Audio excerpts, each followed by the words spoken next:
Welcome, Brannon, to our inClassics podcast, where we talk with managers, with agents, with musicians, with people who are connected to classical music about the managerial and business side of classical music, and also how it is to get from a practice room to a concert hall. We are very happy to have you. And Brannon is a great cellist, and we met some years ago in Kronberg. And actually today we are also in Kronberg, yes. And introduce yourself a little bit to us, what you do, how is it going, and... Well, thank you so much for having me. It's a pleasure to talk to you again. Super here, excited. back where we first met. And my name is Brannon, and I'm a cellist. I come from the US, and I live in Germany now. I'm super happy to make music on both sides of the world. Anywhere I can go, share something that is so important to me, to all different kinds of people all over the world. And it's been thrilling and a lot of hard work, but I wouldn't want to live any other life. But tell me, how come you came from the States, you came to Germany? Why Germany? So I've known about specifically Kronberg Academy and the cellists who come out of Germany who study here, and that really, from a young age, I was really curious about, wow, like what is happening here in Germany that is so allows string players to like become so brilliant and able to do so many different things. It was always in my mind to come here and be involved in the music making here. So after my studies in the States, during my studies I was always coming to Europe once in a while to take master classes or do competitions. So I think that really already helped me slowly get into the scene here and meet a lot of people already before I moved here. So I thought when Kronberg Academy said they would love to have me here, and my teacher Franz Helmerson also was really interested to have me here, and so for me it was such a clear decision to move to Germany and at least for a few years, live here and really be inside of the process and the musical thoughts and the intuition that a lot of musicians gain here. Yeah, I've been learning so much from the different approach to music making, to string playing here, and for me, there's of course all people always talk about American style of playing, European style of playing, and for me it's I want to get to a point where I can encompass both, and just be a universal musician. Yeah, but I guess this is this big plus about being in a place like Kronberg Academy, for example. It's first of all teachers to whom you have access, and you can listen how they play, you can hear all of the lessons and feedback and everything, but also simply you are constantly in a group of the best musicians that there are there, right? And you are also, because Kronberg invites so many artists and orchestras and conductors and performers, and you are constantly in this group of people. And I mean, you have no chance but to become a good musician when you're in such an environment. You've done also competitions, right? Yes. And I know that you won a few, and then in Queen Elizabeth competition we also saw your great success. And what was it? How was the Queen Elizabeth competition, for example? Oh, that was one of the most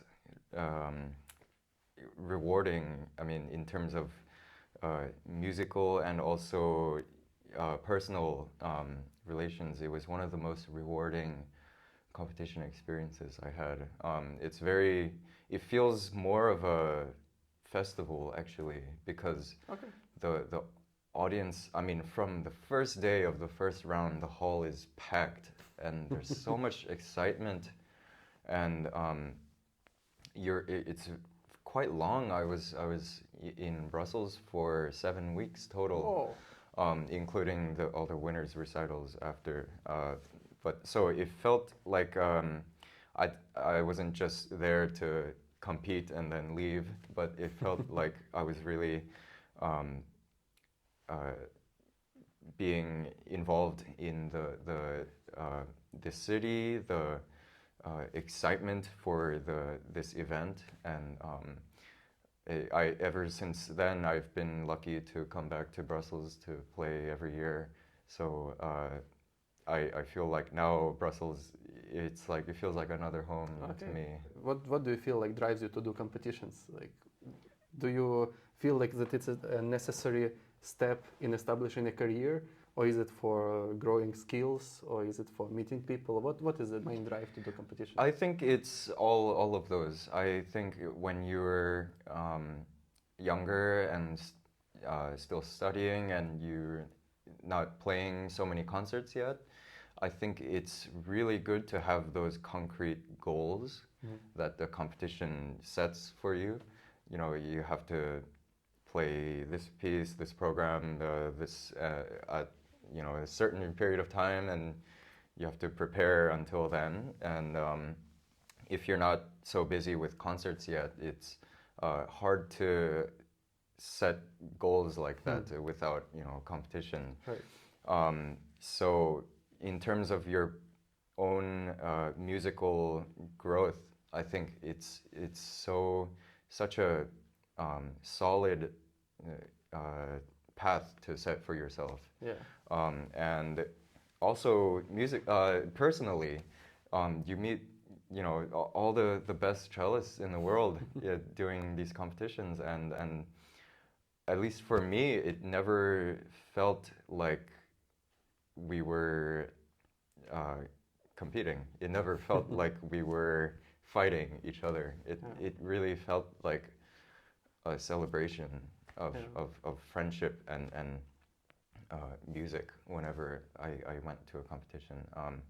I think for other instruments, I'm not sure if the same can be said for violin or piano, but for when somehow when a lot of cellists come together, it's something clicks, and that's amazing. yeah, and so I met so many cellists by doing these competitions, and as a musician, it's very special because these are people that you will know for the rest of your life, and you will see them here and there for the rest of your life.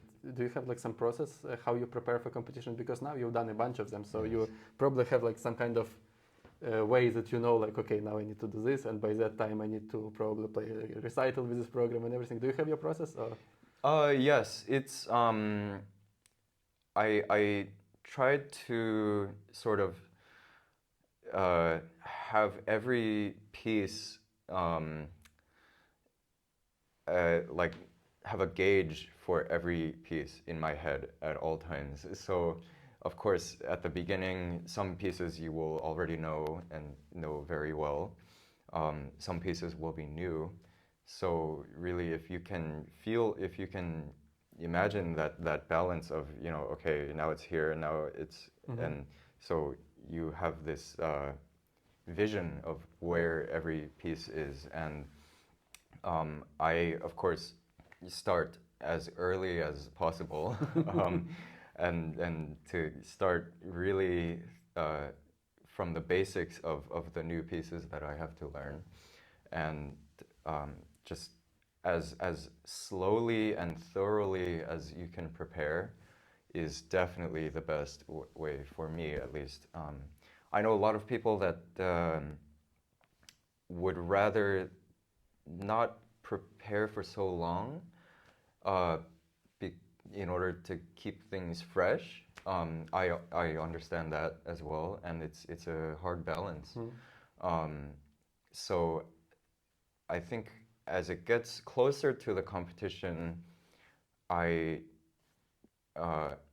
I try to force myself to play more. So to try to keep things fresh, you know, like one day just without having practiced this piece before, I will just try to play through it.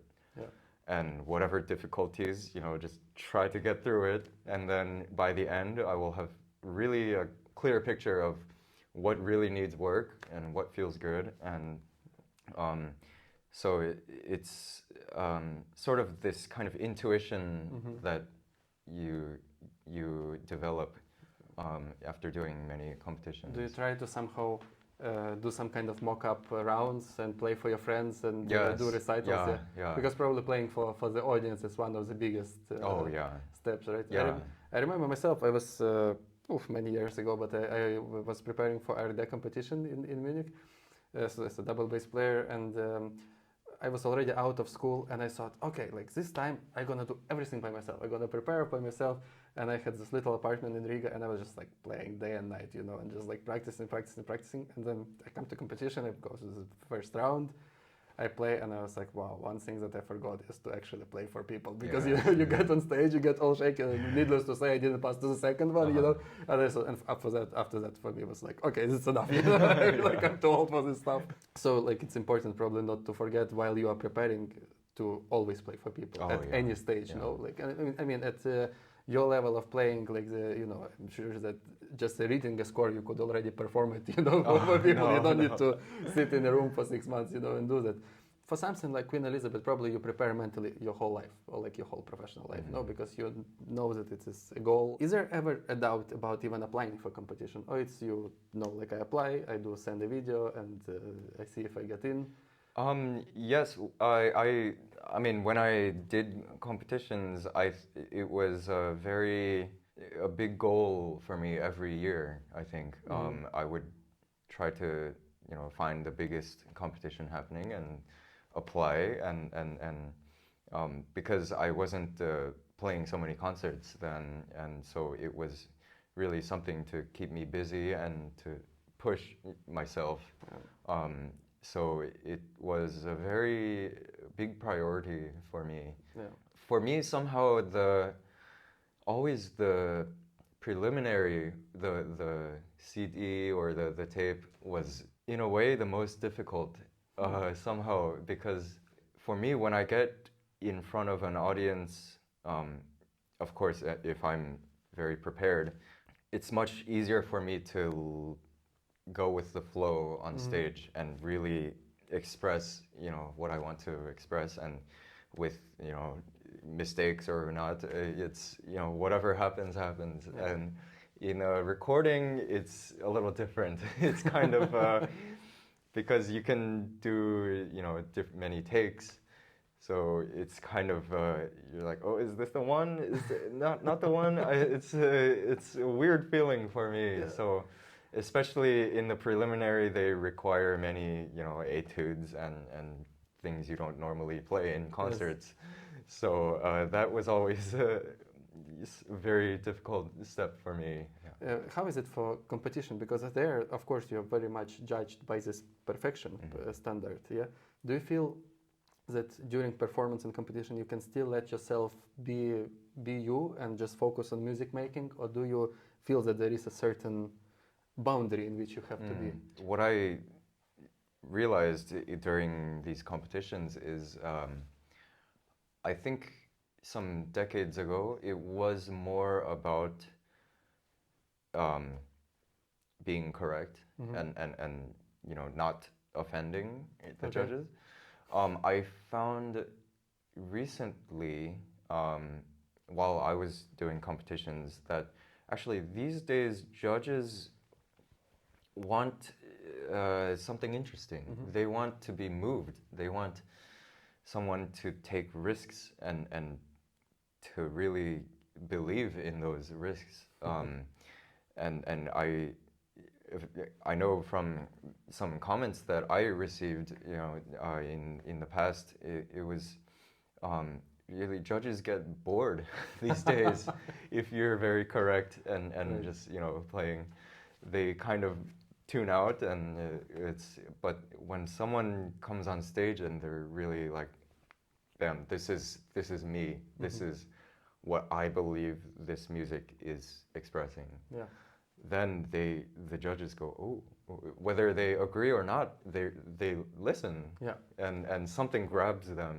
Yeah. So that was a big realization for me, and that to be specific was in 2015 when I did the Tchaikovsky competition.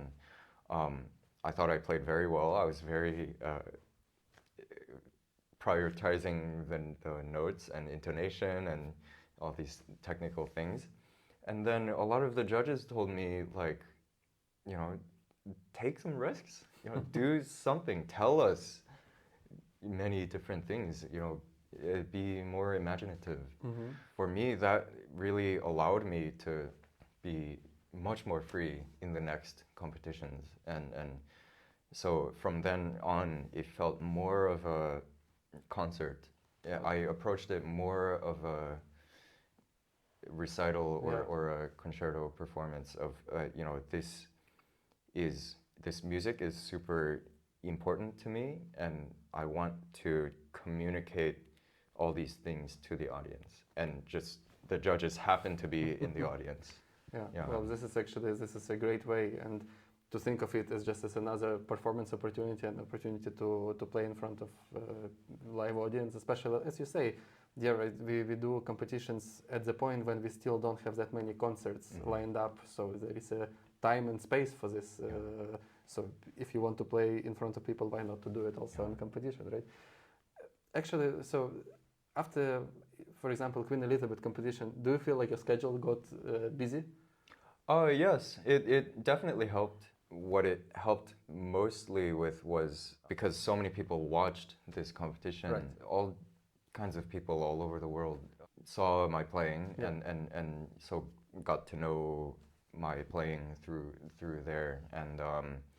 And then the year after, I won the Paulo competition in Helsinki, and that sort of, I guess I could put it this way, it gave me sort of like a stamp of approval yes. from whatever the judges and competition world to sort of go on with my life and expand. And that especially nowadays with you know, streaming and social media, it's everyone can follow competitions from anywhere, and so that really helped me a lot. Yeah. It's true, like, because before, maybe like when before competitions were streamed and recorded, you would be known by a smaller group of people. Now it gives you exposure, and also these competitions, like, they have a lot of viewers. Like when I think it was also Queen Elizabeth competition, and you look at the number of people live watching it, it's like it was hard to believe, you know, the classical music, so of course when you get like exposure to this many people, it's an amazing opportunity to grow. So social media for musicians these days, important or not? Oh, vital, I think. Especially, well, if you're not established yet, it's probably almost the only way for people to first hear your name, I think. Because everyone's always on social media.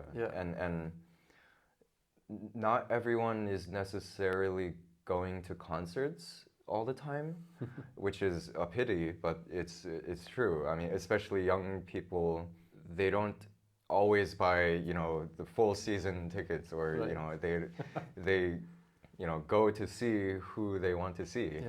And so before you do a lot of concerts, it's so important to put yourself out there and to create some sort of interaction with audiences and people who follow you on social media, to have them feel like they're engaged somehow with you out of the concert hall. As classical musicians, we might be a bit conservative sometimes, right? About our playing and about the way we expose people to our music.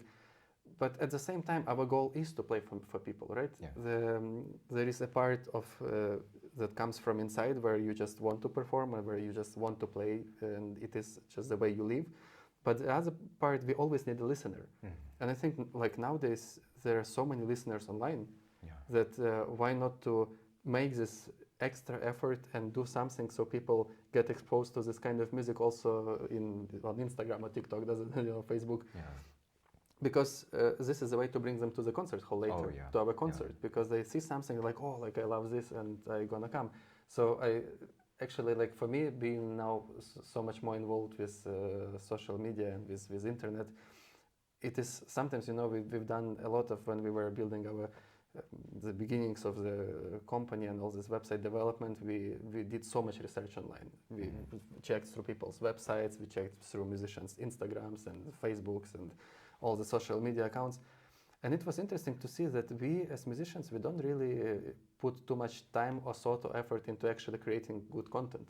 Because most of our content comes from almost like this accident, either someone like in a concert hall recorded something and you posted, or there is a picture you posted, there is a photo, of course, after every concert there is a photo gallery, right? So you choose a few pictures and it's very good, but it's like maybe shouldn't be like all of the content, because it gets repetitive. So this is also, even this podcast is just my try to see what kind of other content we can create as classical musicians, right? For people to understand how we live and to be a bit more a part of our life, and then come to our concerts, because at the end of the day, this is what is the most important. But for yourself, so do you take care of your social media accounts? Yes, I'm very much active, and it's sort of, because I'm an independent artist right now, it's sort of my only way of communicating myself to a larger audience outside of the concert hall. So I take very much care to sort of keep my name and keep my activities, showing up to people's feeds, and also to, like this podcast, like to have myself talk and to have people see me interacting, so that it's not just pictures and videos of me playing. It's they can see more of a human side of me. So I think something like this podcast is really important. Thank you. I'm happy, because it was also for me was when I was just thinking about it, I was like, no way, people are not gonna want to talk, like as musicians we are like, I'm behind my instrument and I'm playing, I'm playing this or this, no talk. But it's actually interesting to see that people are happy to talk, because we spend so much time doing what we do. We spend so much time in the practice room, and it's nice to be able to simply communicate with people about things that we love. Kronberg also, like, there is Kronberg doing a great job at also exposing you guys, like, because you have also all these like little interviews, and the social media pages are always alive. But probably the main exposure here is like you get to play with really great people. So like you've played also with a bunch of orchestras, no? Here, thanks to Kronberg Academy. Yes, the Kronberg Academy has some of the best connections. I mean, not only in Europe, but also to the States and to Asia, and also to orchestras like of course Kremerata and Chamber Orchestra of Europe, and along with orchestras, conductors and other soloists like Gidon Kramer and Andra Schiff, and so it's like it welcomes you into this world that you were outside of before. And to me, that especially coming from the States, it's a big move to move to Europe. So it really helped me become more involved in the musical scene. But so you play some very, very fancy cello, no? Where is the cello coming from? It's from Modena, Italy, and it's by Antonio Cassini, and it was made in 1668, and I'm very lucky that my family owns it. Is your family also, everyone is musician in your No, family? no, I'm the only one. Okay. Yeah, and but my family is so hardworking and committed to whatever they do. And so my parents really, every step of the way, like I had their full support. Wow. And they're so passionate about me succeeding in what I want to do. So I'm so lucky to have my family. Yeah, when you have such a support behind you, but it's easier in a way to do it. But at the same time, it must be quite a bit of pressure, no? Yes, you have to succeed. Yeah, especially in my teens and early 20s. Of course, from the whole profession, there's a lot of pressure, but also, because my parents are so hardworking and committed, it was also a lot of pressure to go even beyond what I think I was capable of. Right. But now looking back, I'm so thankful for that, because I don't think I would be where I am without their constant support and yeah. Well, we can be only grateful to our parents, right, Yeah. for all of this and for everything they do for us. Yes. It's like sometimes you think, like, especially as a teenager, when you're like being maybe not the best behaved kid, and then you look at it back, like 10, 15 years later, you think, oof. Yeah. If I had a kid. Yeah, you're like, I'm sorry, I was like that. As you said, you're an independent artist and you're on your own. How do you find concerts? How do you get performance opportunities? How does this happen? Yeah, it's a good question. The thing about being an independent artist, it doesn't feel so concrete. Mm-hmm. I'm not always promised, things from a manager or agent. Yeah, I'm always wondering, like, oh my God, like, I don't know, in a year or 2 or 3 years, like, am I still gonna have concerts? Mm-hmm. Like, who knows? When I first started to play concerts, it was mainly through, the people who saw me at the competitions, mm-hmm. and who saw the videos or heard about me through those. Yeah. So that sort of helped the first step of meeting a lot of presenters, mm-hmm. and orchestras. And then I think now that I play a lot more, I also with chamber music, you get to meet and play with so many different musicians. Mm-hmm. It's so important to be really prepared for, even if you're doing a small concert, like, mm-hmm. you don't know who's in the audience. Whoever you're playing with, you don't know if they want to invite you somewhere to do this or that. So I always make sure to be super prepared as I can be for every performance. And through that, it's just been this person knows that person, and they invite me here, and someone hears me there, and then so it becomes this like big network. Yeah. And so I feel like I'm slowly building this yeah. network for myself. When you talk to a promoter or to a manager, do you need to come with concrete ideas, like, oh, there is this program that I want to play? Do you propose concrete programs? Yes, yes. I think the more concrete you are, mm-hmm. I think the better. Yeah. And of course, it's important to be flexible, but to have some sort of specific vision, yeah. I think they like that. Do you feel like as a musician, you need to find some kind of niche, what you do? Like, oh, okay, so like this is like my kind of music, like I'm specializing in Baroque, or I'm doing only modern stuff, or mm-hmm. is it fine to do everything? And for me, at this early point in my career, I want to do everything. Mm-hmm. I want to have no limits to my repertoire or who I play with, because I don't know if I feel like if I don't learn all of that now, Yeah. it will be harder when I'm 40 or 50 and I have a family and I maybe I have a teaching job and these obligations. So I try to play the biggest range of repertoire, and sometimes I am wondering, like, what if I spent a year focusing on early music, completely switched to gut strings and different bow and different setup, everything.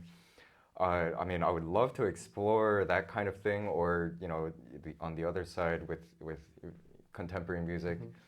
But it is very hard to do that when you're trying to play concerts and make a living and you try to build your career because you're in the end, I don't know, the building my career, a lot of it I think will still come from the standards, the Dvorak concertos, the Haydn, the classics that everyone knows. I think at this early stage in my life, it's still very important to hang on to that core of the cello repertoire. Absolutely. So yeah, it's a hard balance. Yeah, and with, for example, with promoters, with managers, do you when you have a chat after a concert, do you feel like you need to talk in some kind of different way, or you can be yourself and you just? Yeah, I of course a lot of people advise to present yourself in whatever you have to do this and that, but for me it's so much easier to communicate if I'm just being natural and answering to my full honesty in what I believe, because I think in the end, whatever opportunities you get, you will be happier if you're honest and true to yourself. And so whether people like it or not, that's the what I want to portray from myself. Yeah, this is, I think we especially when we are young, we sometimes think of others, or people who are maybe a higher step of their career or something. We think of them like they're somewhere out there, when in fact it is also human beings, and we build just human relationships. And all of this, as I understand, even finding concerts and finding performance opportunities, is all built on a very, very personal relationships. So the only way to build this relationship is to be personal with people, and to be open and to be honest, and to build this relationship without even maybe thinking of any kind of like what's gonna come from that. You just build a relationship for the sake of that relationship, right? Exactly. But I think the important part of like everything that you say, it's to understand that we shouldn't be scared to go out of our practice room, right? And start doing things. So if you are young, you start doing competitions.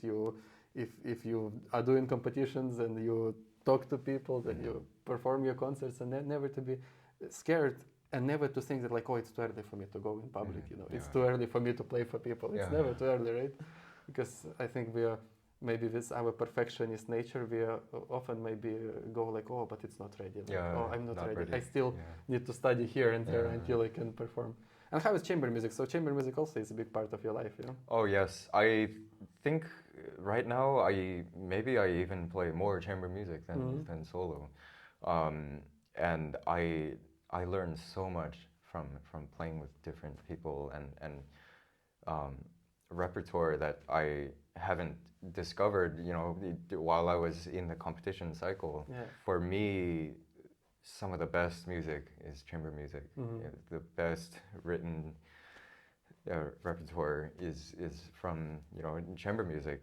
Growing up just playing Dvorak concerto and you don't know any other pieces by Dvorak, it's you don't have this context, you don't have this perspective of, oh, like this is very similar to that piece, and this, you know, marking is also, you know, it's kind of, Yeah.